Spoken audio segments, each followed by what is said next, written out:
My daughter forgot to hang up the phone. I heard, "It's time for him to go to a nursing home. He's a burden." I didn't say anything, but at that moment, something in me broke. I sold the house for $890,000. They came back from a business trip, smiling, but there was a surprise waiting for them. The keys did not fit the door. They found a note on the doorstep, and after reading it, they started screaming. And then I realized they wouldn't just leave it alone. This was just the beginning. Before we continue, please subscribe to the channel and let us know where you're listening in the comments. The phone rang just as I was scraping the last of the meatloaf from my plate. Ellen's meatloaf recipe, though mine never tasted quite right without her touch. I glanced at the caller ID and smiled despite myself. Caitlin.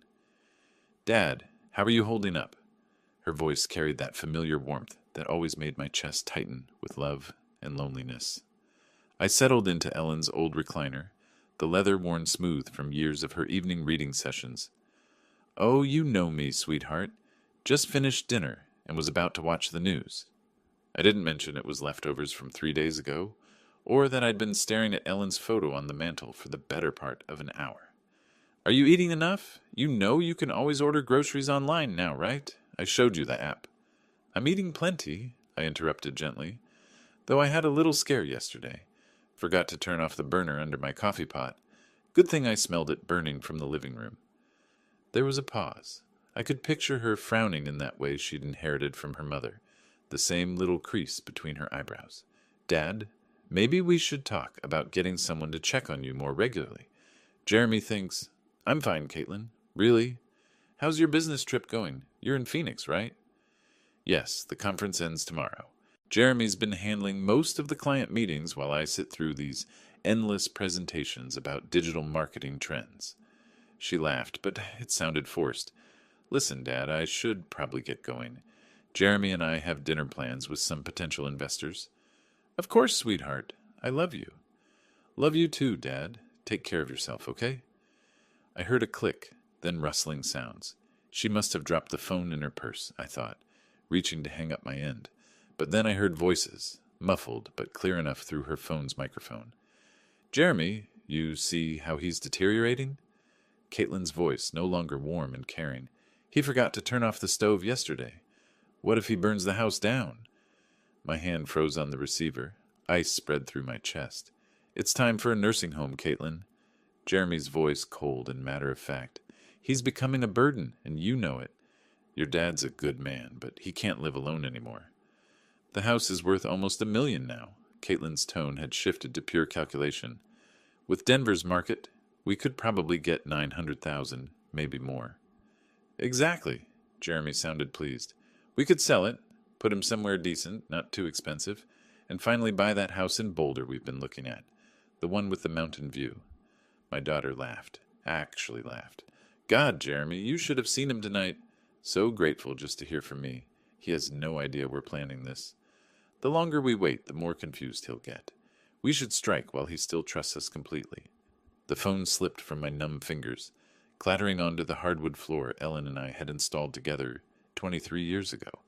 Every board laid by my own hands, every nail driven with thoughts of our family's future. I sat in the sudden silence of my empty house, staring at Ellen's photograph.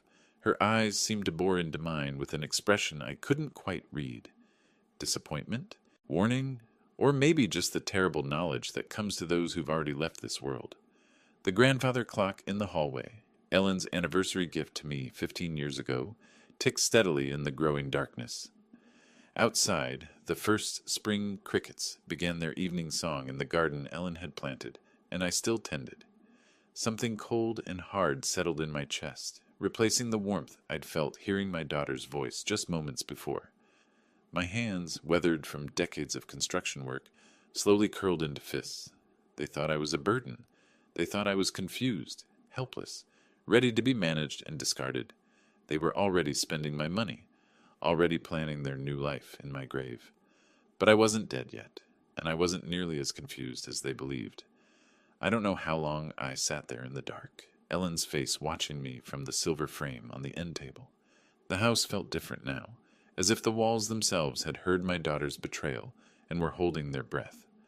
My legs felt unsteady when I finally stood to turn on the lamp. The warm light fell across the living room we'd furnished piece by piece, each item chosen with care and saved for with sacrifice. The burgundy sofa where Caitlin used to curl up doing homework, the coffee table I'd built in the garage, sanding it smooth while she played at my feet. I walked to the kitchen and opened the drawer where I kept old receipts and papers. My fingers found the folder I was looking for without conscious thought. 20 years of financial records I'd never thrown away because Ellen always said, "You never know when you might need them." University of Colorado. Tuition receipts. $48,000 over 4 years. I remembered those double shifts, coming home with concrete dust in my hair and plaster under my fingernails. Ellen would have coffee waiting and would massage my shoulders while I paid bills at this very kitchen table. "Roy, you're working yourself to death," she'd said one night, watching me calculate how to afford Caitlin's spring semester. "She deserves better than we had, Ellen. She's smart enough for anything." Ellen had kissed the top of my head. "Just don't give her so much that she forgets to be grateful." I should have listened. God, I should have listened. The wedding receipts were in there too. $32,000 for one day. I'd told Caitlin we could afford $5,000, maybe $8,000 if we stretched. But she'd cried, actually cried, about wanting her dream wedding. I'd worked weekends for 6 months, installing hardwood floors for a contractor friend who paid me under the table. "Daddy, you're the best father in the world," she'd whispered during our dance, her head on my shoulder, her wedding dress rustling against my rented tuxedo. I'll never forget this. But she had forgotten. Just like she'd forgotten who co-signed her first car loan when her credit wasn't good enough. Just like she'd forgotten who made the calls to get her that marketing job when she was unemployed for 8 months after graduation. I found the bank statements from 2 years ago, after Jeremy lost his financial advisor position for reasons they never fully explained. They'd moved in temporarily, just until Jeremy found something new. I'd never charged them rent. I'd paid the increased utility bills, bought groceries for 3 adults instead of one lonely widower. Jeremy would pat my shoulder and call me the most generous man in Colorado. Caitlin would hug me and say, "Dad, we'll pay you back when we get on our feet." They'd been on their feet for over a year now, both working good jobs, both making more money than I ever had. But they'd never mentioned moving out, never mentioned paying me back. The anniversary dinner I'd paid for last month, $200 at that fancy steakhouse downtown, because Jeremy said they deserved to celebrate. The car repair bill I'd covered when Jeremy's BMW needed a new transmission, $3,000 that cleaned out my emergency fund. "Roy's like a father to me," Jeremy had told his friends at their last barbecue, his arm around my shoulders. "I'm so lucky to have married into this family." I'd been proud, actually proud to be the generous father-in-law, the man who took care of his family, no matter what it cost him. I walked upstairs to Ellen's and my bedroom, still unchanged after 2 years. Her jewelry box sat on the dresser, her reading glasses folded beside the lamp. I opened the bottom drawer where I kept our important papers and pulled out our original house deed. Roy and Ellen Hayes. Purchased 1999. No liens, no co-signers, no complications. My name only, now that Ellen was gone. Standing there in the bedroom where Ellen had spent her last days, surrounded by everything we'd built together, I felt something shift inside me. The hurt was still there, sharp as broken glass, but underneath it something harder was forming. They wanted to put me away and sell my life's work. They thought I was too old, too confused, too grateful for their attention to fight back. I looked at Ellen's photo on the nightstand, remembering her voice from all those years ago. "Don't give her so much that she forgets to be grateful." Well, Ellen, our daughter had definitely forgotten, but she was about to remember that her old man wasn't as helpless as she thought. I walked to my home office and pulled out the business card I'd kept in my desk drawer for 3 years. Todd Fisher, real estate attorney. Ellen had insisted we meet with him after her cancer diagnosis, just to make sure our affairs were in order. It was time for another consultation. The next morning I walked through my house like a stranger seeing it for the first time. But instead of seeing home, I was seeing what Caitlin and Jeremy saw: square footage, market value, liquid assets. In the kitchen, I ran my hand along the granite countertop I'd installed myself, working by lamplight after my regular job, because we couldn't afford to hire contractors. Ellen had picked out the pattern, speckled gray with veins of gold that caught the morning light. She'd made coffee on this counter every morning for 16 years, until the cancer took her strength away. I remembered the Christmas morning when 3-year-old Caitlin took her first wobbly steps right here, from the refrigerator to Ellen's outstretched arms. We'd both cried with joy, Ellen scooping our daughter up and spinning her around while I scrambled for the camera. "Our baby's walking in our house," Ellen had whispered, tears streaming down her face, "in the house we built for her." The living room held 25 years of Christmas mornings. I could still see 7-year-old Caitlin's face lighting up at the sight of the dollhouse I'd spent 3 months building in the garage, working in secret after she'd gone to bed. Ellen had sewn tiny curtains for the windows, made miniature furniture from cardboard and fabric scraps. "Daddy, it's just like our house," Caitlin had squealed. And it was. I'd made it a perfect replica, down to the little bay window in what represented her bedroom. That bay window had cost me 6 months of overtime. Ellen had seen it in a magazine and fallen in love with the idea of reading there in the afternoons. I'd learned to cut angles I'd never cut before, measured and remeasured until my back ached from crawling around the frame. "Roy, we can't afford this," Ellen had worried when she saw me marking measurements on the wall. "You want it, you'll have it," I'd told her. "I'll make it work." I climbed the stairs to Caitlin's old room, still painted the soft yellow she'd chosen for her 16th birthday, still decorated with photos of her high school friends and college memories. The room where I'd rocked her through colicky nights as a baby, where Ellen and I had helped her with algebra homework at the small white desk I'd built to fit perfectly under the window. The master bedroom was the hardest. Ellen's side of the bed still had her water glass on the nightstand, her bookmark still marking page 247 of the novel she'd never finish. I'd built these walk-in closets with my own hands, custom designed to fit Ellen's height perfectly. Her clothes still hung there, still smelling faintly of her perfume. This was the room where we'd planned our future, where we'd whispered about our dreams for Caitlin, where Ellen had died holding my hand while machines beeped around us. "Promise me you won't let them take advantage of you," she'd said near the end, her voice barely a whisper. "You're too good, Roy. Too generous. Promise me you'll take care of yourself." I'd promised, but I hadn't kept that promise, had I? In my home office, I found the folder of construction photos Ellen had kept. Pictures of me laying the foundation in the spring of 1999, 25 years younger and 50 pounds stronger. Me and my crew installing the frame, Ellen in her hard hat bringing us lemonade on hot summer days, her belly just starting to show with Caitlin. The financial records from those years told the story Ellen's photos couldn't. Second mortgage. Personal loan from my brother. Ellen taking a part-time job at the school district to help with materials costs. We'd eaten beans and rice for months, drove cars held together with prayer and duct tape. But we'd built this house with our sweat, our sacrifice, our love for each other, and for the family we were creating. And now my daughter, the baby who'd taken her first steps in this kitchen, the child who'd played in the yard I'd landscaped by hand, wanted to sell it all and put me away like an inconvenient piece of furniture. I picked up Todd Fisher's business card from my desk drawer. The edges were worn from 3 years of handling, but the phone number was still clear. Caitlin and Jeremy thought they were dealing with a confused old man who'd be grateful for any scrap of attention they threw him.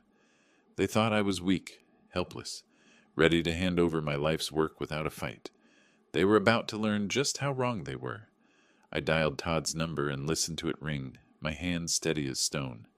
Outside, the spring morning was bright and clear, the kind of day Ellen used to love, the kind of day for new beginnings. The law offices of Fisher and Associates occupied the second floor of a modest brick building on Colfax Avenue, the kind of place that specialized in helping regular people with real problems rather than impressing corporate clients. I'd chosen my best suit, the charcoal gray one Ellen had picked out for me to wear to her funeral, and arrived 15 minutes early, my hands only slightly trembling as I signed in at the reception desk. Todd Fisher was younger than I'd expected, maybe 55, with graying temples and the patient demeanor of a man who'd heard every family horror story twice. His office was lined with law books and family photos, a wife, 2 teenagers, a golden retriever. The kind of normal life Ellen and I had tried to build. "Mr. Hayes, good to see you again." Todd poured coffee from a small machine in the corner, the rich smell filling the space between legal documents and filing cabinets. "I remember you and Ellen from a few years back. I'm sorry for your loss." "Thank you." I accepted the coffee, surprised by how steady my voice sounded. "I need to discuss something delicate about my daughter and son-in-law." Todd settled behind his desk, pen ready. "I'm listening." I told him everything. The phone call, the overheard conversation, their plans to sell my house and put me in a nursing home. Todd's expression never changed, but I caught him shaking his head slightly when I described their eagerness to spend my money on their Boulder dream house. "Unfortunately, Mr. Hayes, this scenario is more common than you'd think." Todd set down his pen and leaned back in his chair.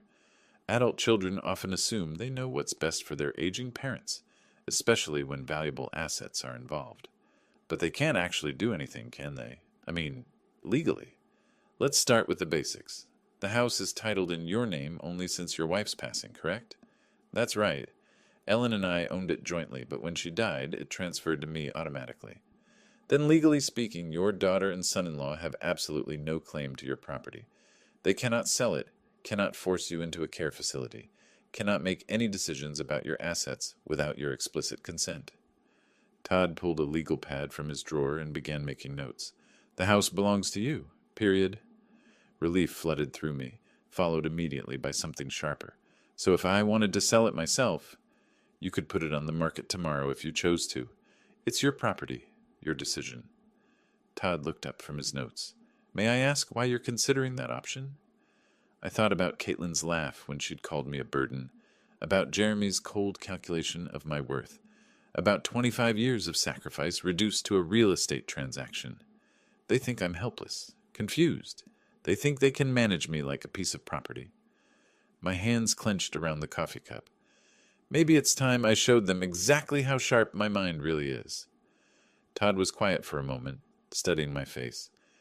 "Denver's housing market is incredibly strong right now, especially in your neighborhood. Properties are selling within days, often for cash offers above asking price." He paused.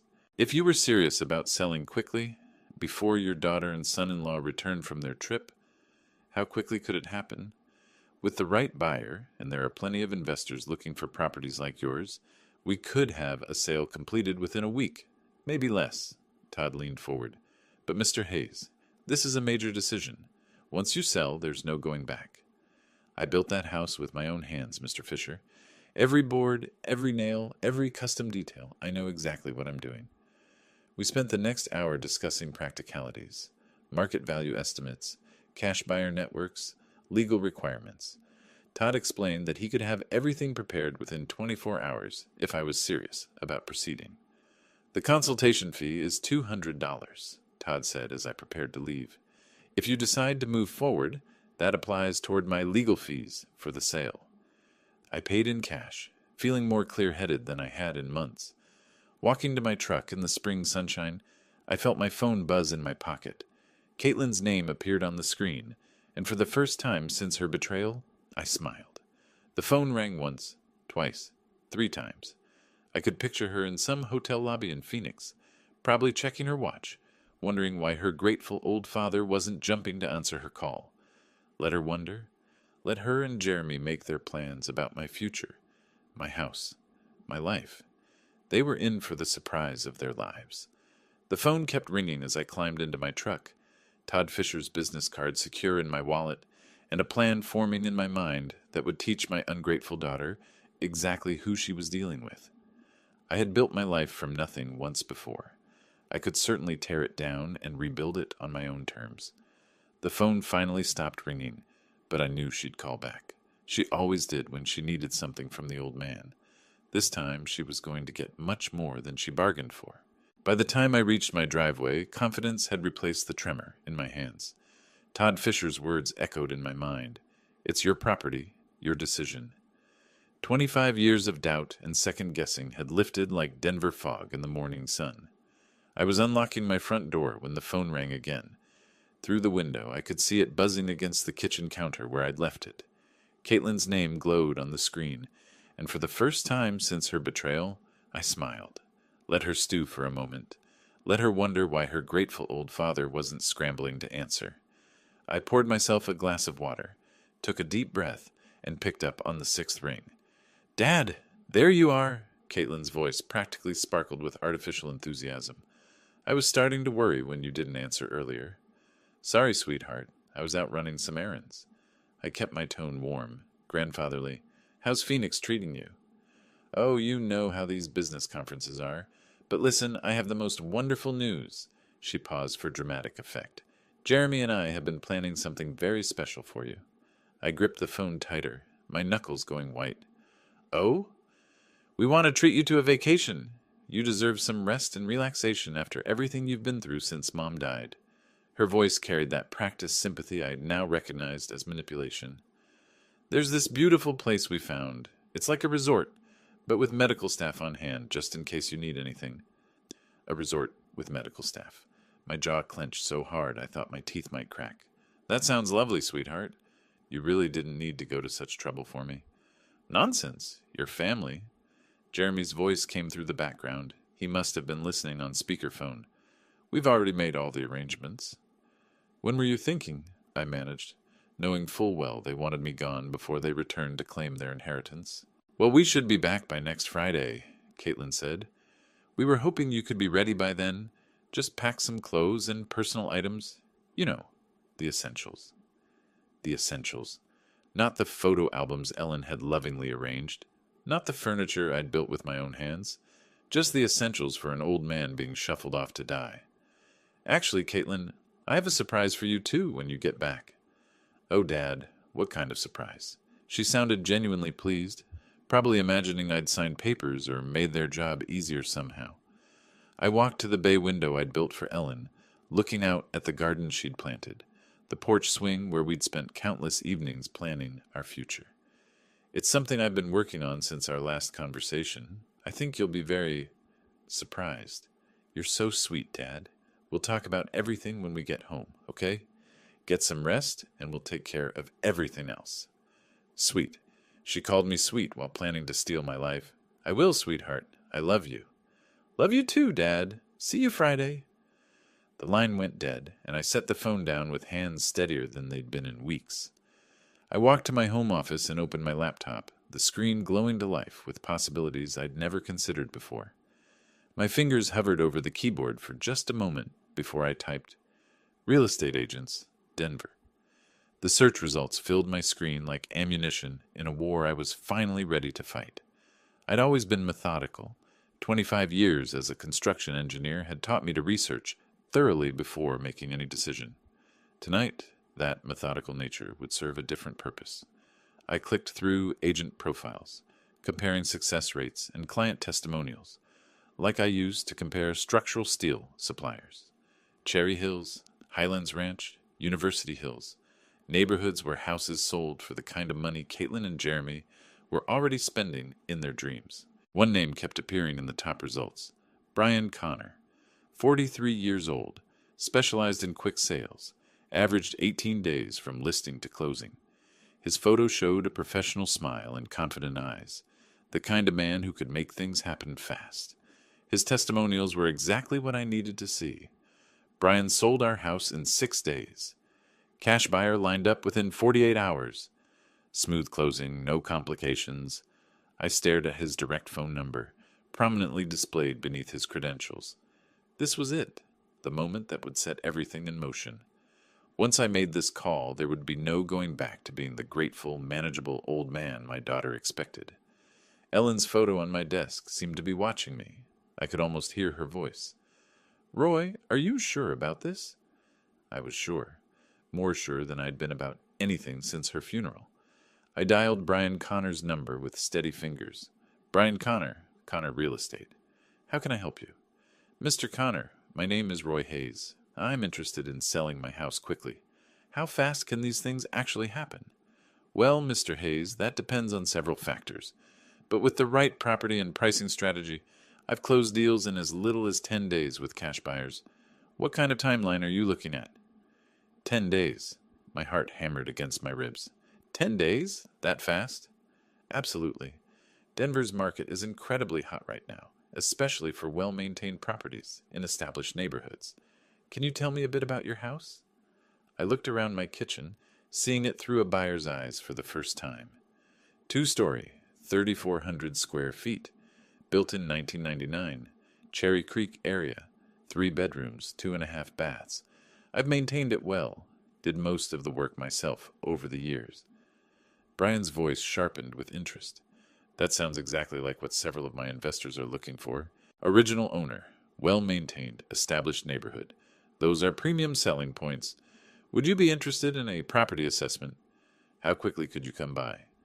I can be there this afternoon if you're available. Say 3 o'clock? I glanced at the clock. It was just past noon. 3 o'clock works perfectly. Let me give you the address. After I hung up, I sat in the sudden quiet of my kitchen, the magnitude of what I'd set in motion beginning to settle in my chest. In 3 hours, a stranger would walk through the house Ellen and I had built together, assigning dollar values to our memories. I spent the next 2 hours cleaning obsessively, old habits from Ellen's time when she'd insist the house be spotless for any visitor. I dusted the bay window, straightened the throw pillows on the couch, made sure every surface gleamed. But this cleaning felt different. I wasn't preparing for guests. I was preparing for an execution. At exactly 3 o'clock, the doorbell rang. I smoothed my shirt, took a deep breath that carried the scent of Ellen's lavender sachets, still tucked in the linen closet, and walked toward the front door.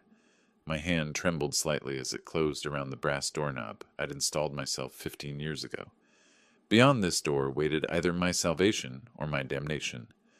I turned the handle and opened the door to my future. Brian Connor looked exactly like his photo, professional but approachable, early 40s, with the kind of confident bearing that came from years of successful deals.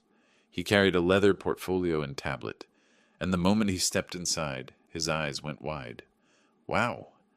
He stopped in my entryway, his gaze traveling up the crown molding I'd installed by hand to the hardwood floors Ellen and I had selected together. Mr. Hayes, this is exactly what I was hoping for. I watched him take in the details, the way the afternoon light streamed through Ellen's bay window, the seamless flow from living room to dining room that I'd achieved by removing a load-bearing wall and installing a beam. His appreciation was genuine, professional. You weren't kidding about maintaining this place. He pulled out his tablet and started taking photos. These hardwood floors throughout, original? Installed them myself in 2001. Ellen wanted something that would last, so we went with 3/4-inch solid oak. I found myself falling into the familiar rhythm of discussing my work, proud despite everything that was happening. And this kitchen... Brian stopped at the granite countertop, running his hand along the edge. Custom installation? Every inch. Ellen picked the pattern, said the gold veining reminded her of sunlight. My voice caught slightly. I spent 3 weekends getting the measurements perfect. Brian was typing notes on his tablet, photographing the custom cabinets, testing faucets and outlets with the thoroughness of someone who knew what buyers wanted. Mr. Hayes, I have to be honest with you. In my 15 years doing this, I rarely see properties maintained to this standard. I'm an engineer, was an engineer. I believe in building things right the first time. It shows. He gestured toward the living room. May I? I nodded, following him as he admired the open floor plan, the built-in bookcases flanking the fireplace, the way Ellen's decorating choices had turned our construction project into a home. This bay window, custom work. Built it for my wife. She wanted a reading nook. I could picture her there with her mystery novels and afternoon tea, her reading glasses perched on her nose. Brian was taking measurements now, his excitement barely contained. Mr. Hayes, I need to show you some comparable sales. He pulled up listings on his tablet. Similar properties in this area have been selling for $850,000 to $920,000. My chest tightened. That was more than Caitlin and Jeremy had estimated in their cruel conversation. But given the condition and custom features of your home, I'm thinking we price it at $890,000. That should move it quickly while getting you top dollar. $890,000. I sat down heavily in Ellen's reading chair, the number spinning in my head. That much? I managed. Mr. Hayes, you're sitting on a gold mine. Properties like this don't come on the market often, especially not in this condition. Brian's voice carried the confidence of someone who knew his business. I actually have an investment group that's been looking for exactly this type of property. What kind of investment group? They specialize in high-quality rental properties in established neighborhoods. They pay cash. No financing contingencies. No repair negotiations. They can close in 10 business days. 10 business days. Caitlin and Jeremy would return from Phoenix in 8 days, expecting to find their grateful, manageable father ready to be shipped off to their resort. What's the catch? Why so fast? Brian smiled. No catch.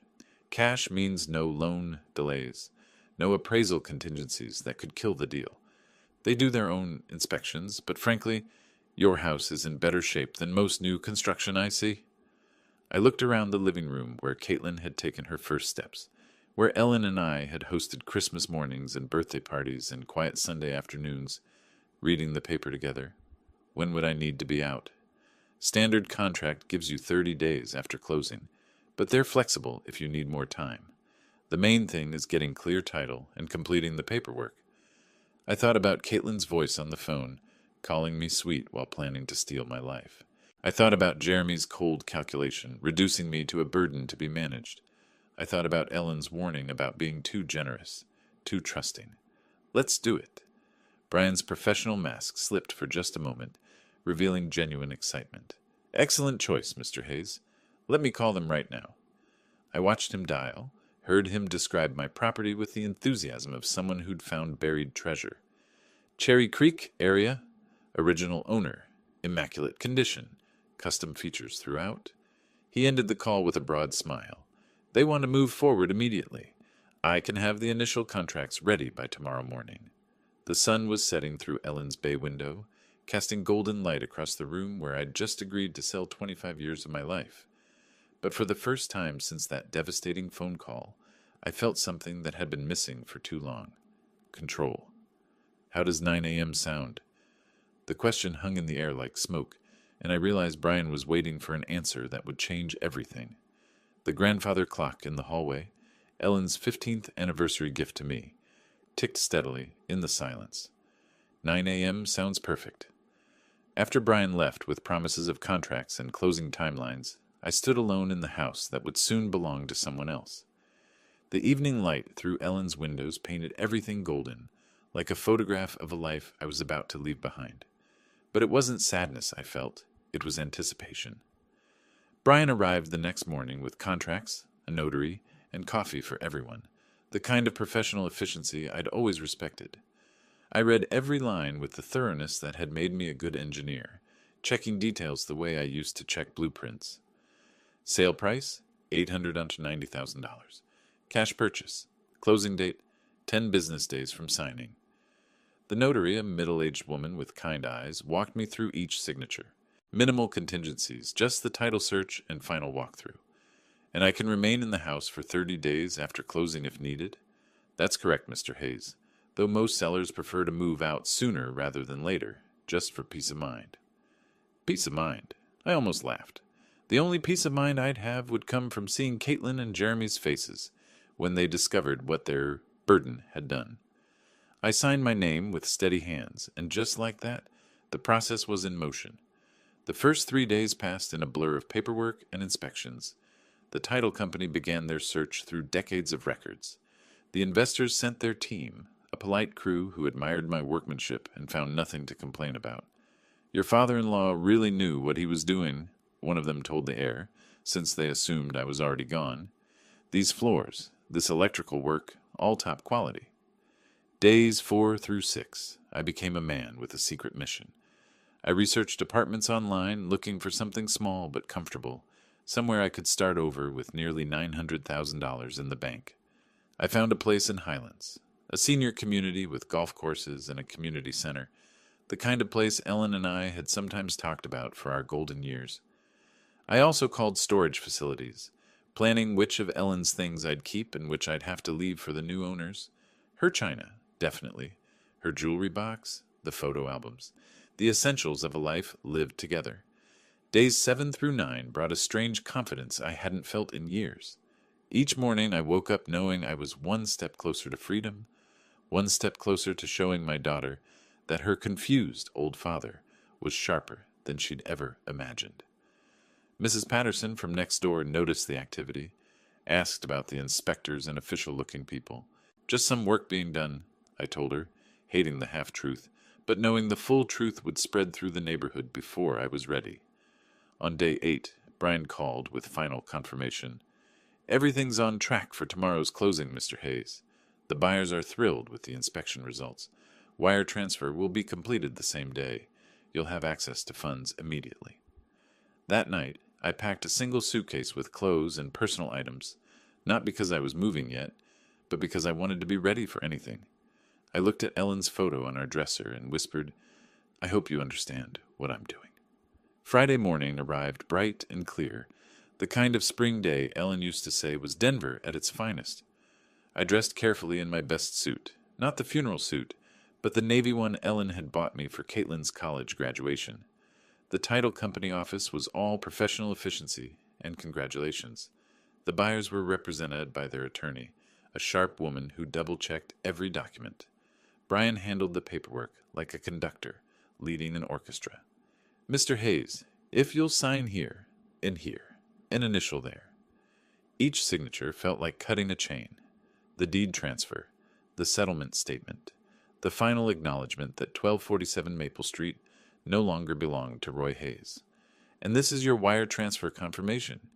$890,000, less closing costs, has been deposited to your account. I stared at the numbers on the paper. More money than I'd ever seen in one place. More money than Caitlin and Jeremy had dreamed their burden could access. We shook hands all around, everyone pleased with the smooth transaction. Brian walked me to my truck, promising to stay in touch if I ever needed real estate services again. You made the right choice, Mr. Hayes. Sometimes a fresh start is exactly what we need. I drove home through neighborhoods I'd known for 25 years, past the elementary school where Caitlin had learned to read, past the park where Ellen and I used to walk every Sunday morning. But instead of nostalgia, I felt liberation. I pulled into my driveway and sat in my truck, looking at the house that was no longer mine. The keys to the front door felt heavy in my palm, but tomorrow I'd hand them over to the new owners and walk away from this chapter of my life. Caitlin and Jeremy were due back from Phoenix in 3 days.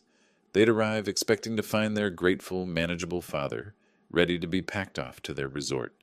Instead, they were going to find an empty house and a lesson they'd never forget. I climbed out of my truck and walked toward my front door, reaching for my phone to make the next call in a plan that was working better than I'd ever hoped. The engine ticked as it cooled in my driveway, but I couldn't bring myself to turn it off. I sat staring at the house I'd built with my own hands, the house that now belonged to strangers, the house where Caitlin and Jeremy expected to return and find their grateful, manageable father waiting to be shipped off. The keys to the front door felt like lead in my palm. New owners or not, I still had access for 30 days, time enough to complete what I'd started. I drove to the Starbucks on Colfax Avenue and parked in the lot, hands steady as I dialed directory assistance for a 24-hour locksmith. The urgency fee would cost an extra $200, but money was no longer a concern. AAA Emergency Locksmith, this is Eddie speaking. I need all my door locks changed today. It's urgent. What kind of time frame are we looking at, sir? As soon as possible. I can pay cash. I can be there in 2 hours. Address? Back at the house, I waited for Eddie in my truck, watching Mrs. Patterson water her garden next door. She waved and I waved back, my chest tight with the knowledge that I was lying to everyone who cared about me. Eddie arrived in a van full of tools and hardware, a man in his 50s who'd clearly seen every kind of lock emergency Denver had to offer. Security issue, sir? He asked, studying my front door. New ownership situation. Better safe than sorry. He nodded like he'd heard it before and got to work. I watched him remove the locks I'd installed 15 years ago, the brass hardware Ellen had picked out because it matched our door knocker. These are quality locks, Eddie commented as he worked. Somebody knew what they were doing when they installed them. That was me. I like things done right. The new locks were silver instead of brass, modern instead of traditional. They clicked differently when Eddie tested them, a sharper, more mechanical sound than the old ones. Here are your new keys, sir. 3 copies of each, front door, back door, and garage side entrance. Eddie handed me a ring of keys that felt foreign in my palm. That'll be $450 with the emergency fee. I paid in cash from my wallet, knowing there would be no paper trail connecting Roy Hayes to this transaction. After Eddie left, I stood in my empty house and began the hardest part, packing 25 years of life into what I could carry. Ellen's jewelry box went into my suitcase first, along with our wedding photos and the novel she'd been reading when she died, bookmarks still marking page 247.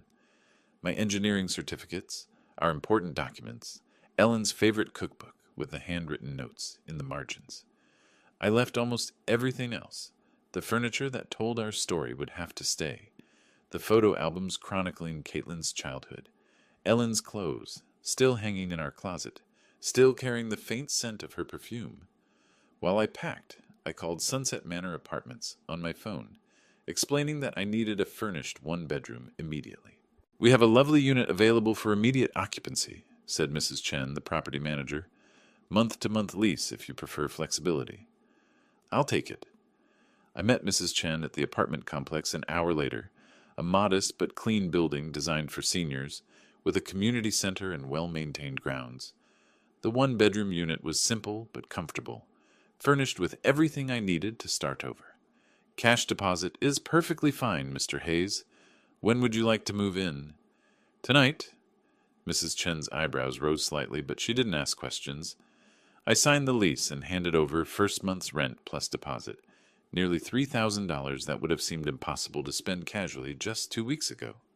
Loading my car in the gathering dusk, I caught Mrs. Patterson watching from her window. She waved again, and I felt the weight of all the relationships I was severing, all the connections Caitlin and Jeremy had forced me to cut. I took one last walk through the empty rooms, my footsteps echoing differently now that the house belonged to someone else. In the kitchen where Ellen had taught Caitlin to bake Christmas cookies. In the living room where we'd watched Caitlin open presents on Christmas morning. In our bedroom where Ellen had taken her last breath while I held her hand. "I'm sorry, honey," I said aloud to Ellen's memory. "But you'd understand. You always said I was too generous for my own good." I locked the new locks and drove away from Maple Street for what might be the last time, my rearview mirror full of the life I was leaving behind. The sun was setting when I arrived at Sunset Manor, my car loaded with the essentials of my existence.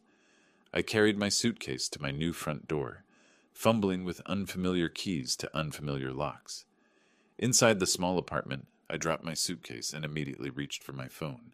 The final phase of my plan required one more call, one more piece of the puzzle that would give Caitlin and Jeremy the surprise of their lives. The apartment felt like a motel room, functional but soulless, with generic furniture and the lingering smell of industrial carpet cleaner. I stood holding my phone, Ellen's photo already positioned on the nightstand, trying to decide which bank would best protect nearly $900,000 from the children who thought they deserved it. I opened my laptop on the small dining table and began researching banks that specialized in large deposits. Colorado Community Bank caught my attention, smaller than the major chains with a focus on personal service and discretion, exactly what I needed. "Colorado Community Bank, Private Banking Division. This is David Morrison." "Mr. Morrison, my name is Roy Hayes. I need to open an account for a substantial deposit, around $890,000. The brief pause on the other end told me David was recalculating his day. "We'd be absolutely delighted to work with you, Mr. Hayes. When would be convenient for a consultation?" "Monday morning, 9 a.m.? "Perfect. I'll have everything prepared." The weekend stretched ahead of me like uncharted territory. I'd never lived anywhere but the house Ellen and I built together. This tiny apartment felt like exile. But it was exile by choice. My choice, not theirs. Saturday morning, I made coffee in the unfamiliar kitchenette and methodically unpacked my belongings. Ellen's jewelry box on the dresser, my engineering awards on the bookshelf, our wedding photo beside the bed where I'd sleep alone in a space that had never known Ellen's presence. I drove to the grocery store and bought food for one person. Simple meals, nothing that required the kind of cooking Ellen had loved. The checkout clerk, a young man with kind eyes, asked if I was new to the area. "Just moved in," I told him, "starting fresh." Sunday morning, I discovered a coffee shop called Brews and Views, 3 blocks from my apartment. The barista, A young woman named Sarah, with purple streaks in her hair, made the kind of strong coffee I preferred. "You're new around here," she observed, not prying, just friendly. "Retired engineer," I said, "looking for a quieter life." "Well, you've found the right neighborhood for that. Most of our customers are pretty mellow." I sat by the window with my coffee, watching people walk dogs and push strollers, living the kind of normal Saturday morning that Ellen and I used to treasure. But instead of sadness, I felt something I hadn't experienced in months: anticipation. Monday morning, I dressed in my best suit and drove to Colorado Community Bank. David Morrison was younger than I'd expected, maybe 45, with the kind of professional warmth that came from handling people's life savings. "Mr. Hayes, what brings you to Colorado Community Bank?" "I recently sold my house. I need a fresh start with an institution that values personal relationships over transaction fees." David nodded with genuine understanding. "We specialize in exactly that kind of service. Tell me about your needs." I explained my situation carefully. A widower who'd sold his family home and needed secure, accessible banking. David asked thoughtful questions, never prying beyond what was necessary for account setup. "I'll need to wire the funds from my previous bank," I explained. "No problem at all. We can initiate that transfer today, and the funds should clear by Wednesday." David prepared the paperwork with quiet efficiency. Online banking, debit card, and checkbook, all standard services. Given the amount, I'd also recommend our premium account package for additional security features. I signed documents that made me an official client of Colorado Community Bank, customer number 847293, with access to nearly $900,000 that Caitlin and Jeremy would never see. Tuesday and Wednesday passed in the strange rhythm of my new routine. Morning coffee at Brews and Views. Sarah remembered my order and asked about my weekend. Afternoon walks through the neighborhood, discovering a small park with benches where other retirees fed pigeons and read newspapers. Wednesday afternoon, David called with the news I'd been waiting for. "Mr. Hayes, your funds have cleared successfully. Your account is fully active." I hung up and looked around my small apartment, at Ellen's photo watching me from the nightstand, at the simple life I was building from the wreckage of my daughter's betrayal. For the first time since Ellen's death, I felt truly in control of my own destiny. Wednesday evening, I sat in my single chair. Not Ellen's reading chair, not the recliner where I'd heard Caitlin's betrayal. Just a plain chair in a plain room that belonged entirely to me. I opened my laptop and typed "mini surveillance cameras" into the search bar. My fingers hovered over the keyboard, knowing that what I was about to order would capture the final act of my revenge. Caitlin and Jeremy were returning on Friday, expecting to find their grateful old father ready to be managed. Instead, they were going to discover that their burden had become their biggest problem. The search results filled my screen with dozens of surveillance options, from obvious security cameras to devices disguised as everyday objects. After 30 minutes of research, I found what I needed: a wireless mini camera hidden inside what looked like a phone charger. The specifications were perfect for my engineering mind: Wi-Fi enabled with smartphone app control, motion-activated recording, 12-hour battery life, and crystal-clear video quality. Most importantly, it could stream live footage directly to my phone from anywhere with internet access. I ordered it with expedited shipping, paying the extra $40 to guarantee Thursday delivery. The total cost was $149, an amount that would have made me hesitate 2 weeks ago, but barely registered now. With the camera ordered, I turned to the next crucial element: the note that would explain everything to Caitlin and Jeremy when they discovered their keys no longer worked. The first draft was too angry, too raw with the pain of their betrayal. The second was too cold, missing the personal devastation they'd caused.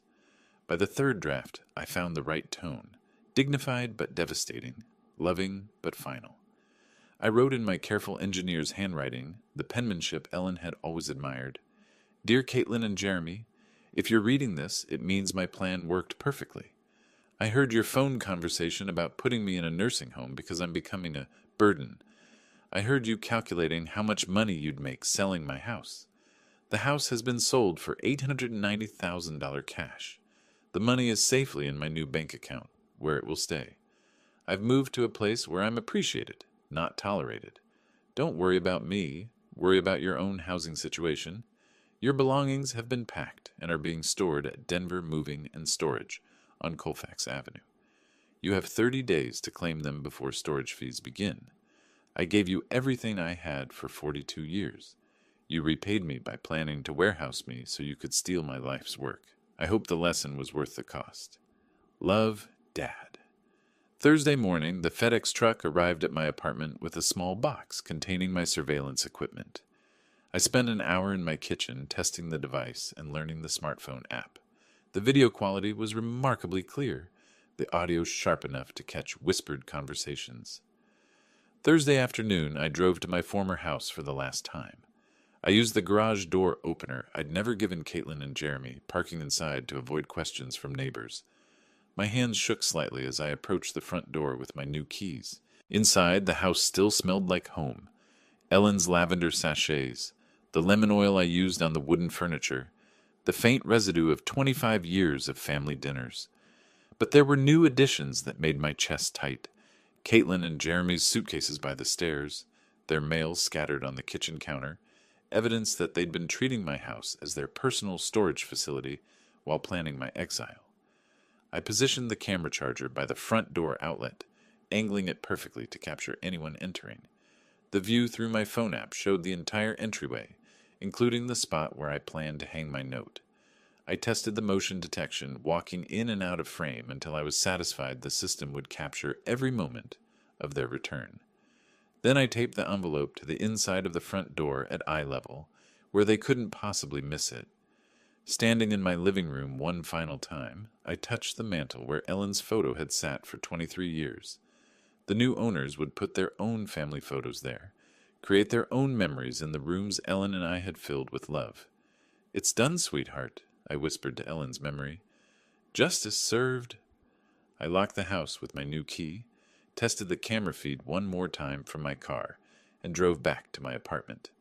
The motion detector was armed, the battery fully charged, and my phone ready to alert me the moment Caitlin and Jeremy discovered their keys no longer worked.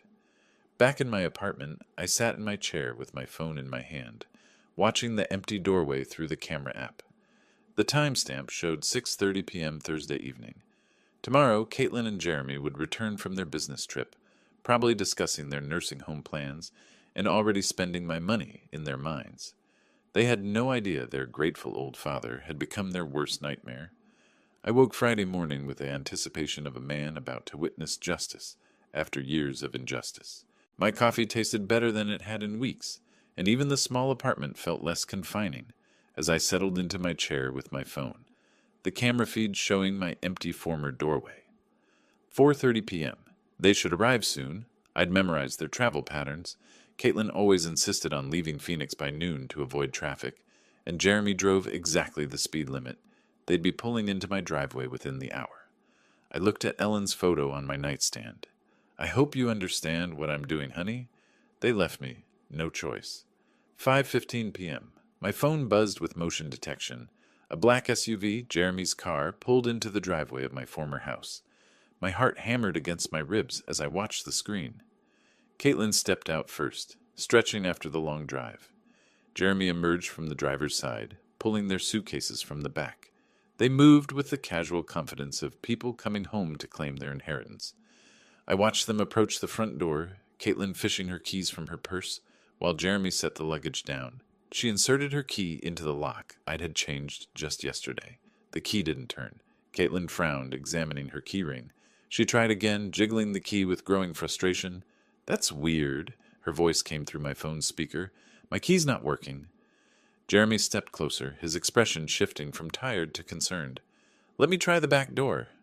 I watched him disappear around the side of the house, while Caitlin continued struggling with the front lock. When Jeremy returned 3 minutes later, his face had darkened with alarm. "Back door's locked too, and the garage remote isn't working?" His voice carried the edge of panic I'd hoped to hear. "Caitlin, someone changed these locks." "What? That's impossible. Dad doesn't even know any locksmiths." Jeremy studied the front door more carefully, his financial advisor's mind recognizing trouble when he saw it. "These are brand new locks. This isn't an accident." Caitlin pulled out her phone with shaking fingers. "I'm calling Dad." I watched her dial my old landline, the number I'd had disconnected 3 days ago. After several rings, her face crumpled with confusion. No answer. It's not even going to voicemail. Try his cell phone. He doesn't have a cell phone, remember? We talked about getting him one for emergencies. Her voice cracked with the first hint of real fear. Jeremy was examining the windows now. His earlier confidence completely evaporated. There. That one's unlocked. I can boost you up. I watched my daughter climb through the kitchen window I deliberately left unlatched, her business suit catching on the frame. She disappeared inside, and moments later the front door opened from within. Jeremy entered with their suitcases, and both of them stopped dead when they saw the white envelope taped to the door at eye level. Caitlin's hand trembled as she pulled down the envelope with her name and Jeremy's written in my careful script. I leaned forward in my apartment chair, phone clutched in both hands, as she tore open the seal. Her eyes moved across my words, Jeremy reading over her shoulder. I watched their faces change, confusion to shock, to disbelief, to horror. He sold the house? Caitlin's voice rose to a near shriek. How could he do this to us? Jeremy snatched the note from her hands, reading it again as if the words might change. That manipulative old bastard. He was playing us the whole time. $890,000, Caitlin was crying now, her careful makeup streaking down her cheeks. He kept it all. That money was supposed to be our future. Your future, Jeremy snapped, his mask of devoted son-in-law finally slipping. This is your father, Caitlin. You should have handled this better. My fault? She whirled on him, years of suppressed resentment boiling over. You're the one who said he was becoming a burden? You're the one who pushed for the nursing home. Well, he was a burden. Look what he's done to us. Jeremy gestured wildly around the room that was no longer theirs. We're homeless. Our lease expires next week. The beautiful irony wasn't lost on me. They were fighting in my living room about being homeless, just as they'd planned to make me homeless in their nursing home. Call a lawyer, Caitlin said desperately. There has to be something we can do. He can't just sell the house without telling us. With what money? Jeremy's voice dripped with contempt. In case you forgot, I lost my job 6 months ago, and your marketing salary barely covers our car payments. Then get another job? Where? Do you think financial firms are lining up to hire advisors who got fired for questionable transactions? I watched my daughter's face crumble as she realized the full scope of their situation. No house, no inheritance, no savings, and Jeremy's unemployable status finally revealed. How could he be so cruel? She whispered. The same way you were cruel when you called him a burden and planned to warehouse him. Jeremy shot back. The old man was smarter than both of us. Through my phone screen, I watched them collapse into my old furniture that would be gone tomorrow when the new owners took possession. Caitlin buried her face in her hands, while Jeremy stared at my note, with the expression of a man who'd finally understood he'd been outplayed. I turned off the camera feed. I'd seen enough. Walking to my small kitchen, I opened the bottle of Ellen's favorite wine I'd saved from the house, a 2018 Bordeaux we'd been saving for a special occasion that never came. I poured myself a glass and raised it toward Ellen's photo. To you, my love, justice served. The wine tasted like victory. They learned what happens when you bite the hand that feeds you. My phone buzzed with a text from an unknown number, probably Caitlin trying to reach me through some new method. I deleted it without reading and powered off the phone completely. Walking to my window, I looked out at the Denver skyline painted gold by the setting sun. Somewhere across the city, my daughter and her husband were facing the consequences of their cruelty. Somewhere in my former house, they were learning that their burden had become their biggest problem. For the first time in 2 years, since Ellen's death, I felt completely free. I was no longer anyone's burden. I was my own man again, with my own money, my own choices, and my own future stretching ahead like an open road. Roy Hayes had left the building, and he was never coming back. If you liked this story, please like this video, subscribe to the channel, and share your impressions of this story in the comments. To listen to the next story, click on the box on the left. Thank you for watching.